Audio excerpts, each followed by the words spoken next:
ஒவ்வொரு நாளும் நான் பாரம் சுமந்து தவிக்கிறேன்.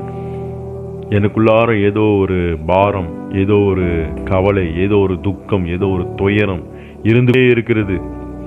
நான் யாரிடமாவது என்னுடைய பாரத்தை போய் சொன்னால், பகிர்ந்து கொண்டால் என்னுடைய பாரம் இறங்குமே என்று சொல்லி யோசித்து கொண்டிருக்கிறீர்களா?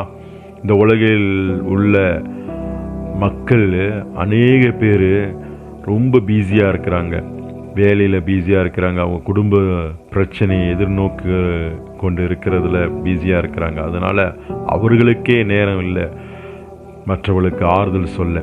அப்படி என்று சொன்னால் உங்களுடைய பாரத்தை நீங்கள் எங்கே சொல்ல போகிறீங்க? கர்த்தர் மேல் உன் பாரத்தை வைத்துவிடு, அவர் உன்னை ஆதரிப்பார் என்று சொல்லி சங்கீதம் 55:22 சொல்லுகிறது. பாரத்தை யார் மேல் இறக்கி வைப்பது என்று சொல்லி எல்லோரையும் தேடி போய் கொண்டு இருக்கிறீர்களா? சில பேர் இவங்களை விட்டு இவங்கக்கிட்ட போய் சொல்லிவிட்டு அப்புறம் இன்னொருத்தங்கிட்ட சொல்லிவிட்டு, ஆனால் அவங்களுக்கு முழு ஆறுதல் கிடைக்காது, பெரிய சமாதானமும் சந்தோஷமும் கிடைக்காது. அதனால் தொடர்ந்து அதையே செய்து கொண்டு இருப்பாங்க. இன்னும் சில பேர் மற்றவர்களுக்கு ஆறுதல் சொல்லும்போது எப்படி சொல்லுவாங்க?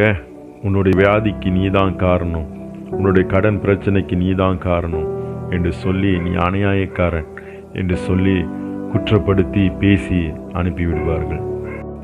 பாரத்தை இறக்கி வைக்கணும் என்று சொல்லுகிறவர்கள் இன்னும் அதிகமான துயரத்துக்கு ஆளாகி விடுகிறார்கள். ஒரு சகோதரி திருமணம் ஆகின பிறகு அவங்களுடைய பிரச்சனைகளும் அவர்கள் செய்த பாவம், வாலிப வயதில் செய்த எல்லா அநியாயத்தையும் கூட போய் ஒரு வயதானவங்கிட்ட போய் பகிர்ந்து கொண்டாலாம்.